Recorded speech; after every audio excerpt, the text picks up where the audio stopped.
Yuli dan keluarganya, yang dulunya terdiri dari 5 orang, kini hanya tersisa 2 orang, yaitu Yuli dan sang ibu.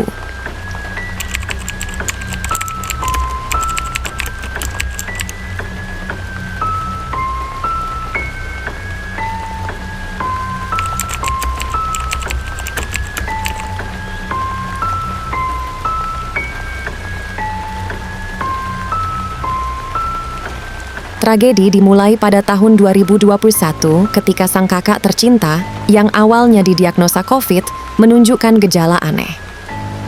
Batuk tak henti, sesak napas, dan rambutnya rontok parah dalam waktu singkat. Ketakutan melanda keluarga ini. Kakak yang tadinya ceria berubah menjadi kurus kering dan sering mengigau di tengah malam. Kakak ditemukan jongkok melamun di kamar mandi, dikelilingi kaki 1000 yang tak terhitung jumlahnya.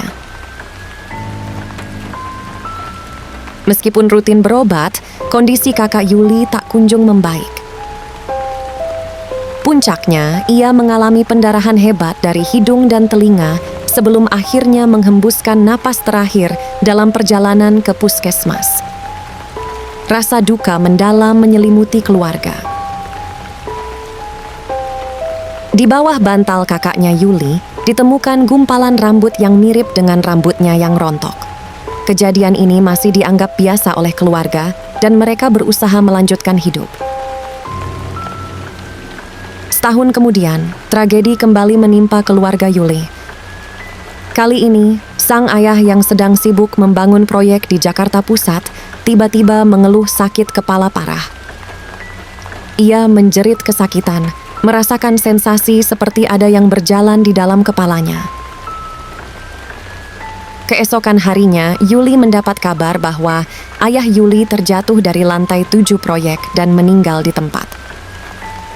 Kematian mendadak ini meninggalkan luka mendalam bagi Yuli dan ibunya. Lagi-lagi, rambut misterius ditemukan di bawah bantal ayahnya, sama persis seperti kejadian sebelumnya. Kecurigaan mulai muncul di benak Yuni, kembaran Yuli. Kematian beruntun dan rambut-rambut aneh ini terasa janggal. Yuni berusaha menenangkan diri dengan anggapan bahwa kematian adalah takdir. Namun ketakutannya terbukti di tahun 2023. Yuni menunjukkan gejala yang sama seperti kakak pertamanya, kurus kering dalam sebulan. Yuni mengaku sering mimpi buruk didatangi arwah ayah dan kakak pertamanya yang mengerikan. Suara binatang yang berlari-lari di atas plafon semakin menambah ketakutannya. Yuni sempat meminta Yuli untuk mencari tahu apa yang sebenarnya terjadi pada keluarga mereka. 3 hari setelahnya, Yuni mengembuskan napas terakhir dengan sesak napas dan kulitnya yang membiru seperti mayat yang tenggelam. Rambut Yuni kembali ditemukan di bawah bantal, kali ini dengan warna biru yang tak biasa. Yuli dilanda rasa panik dan putus asa. Ia tidak tahu apa yang harus ia lakukan. Ia juga bingung apa yang sebenarnya terjadi. Ibunya Yuli akhirnya meminta bantuan orang pintar. Sang orang pintar itu menemukan benda yang diduga sebagai media santet tertanam di halaman rumah mereka.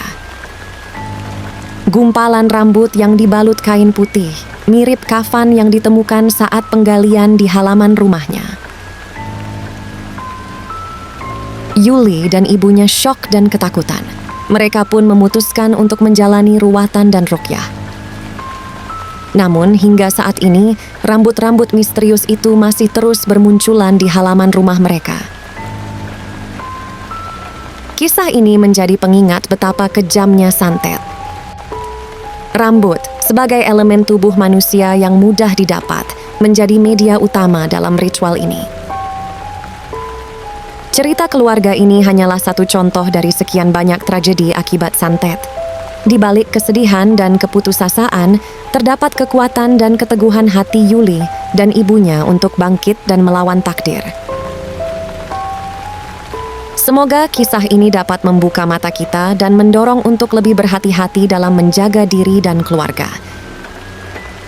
Doa yang tulus kita berikan atas apa yang telah dialami keluarga tersebut, semoga diberikan ketabahan dan kesembuhan.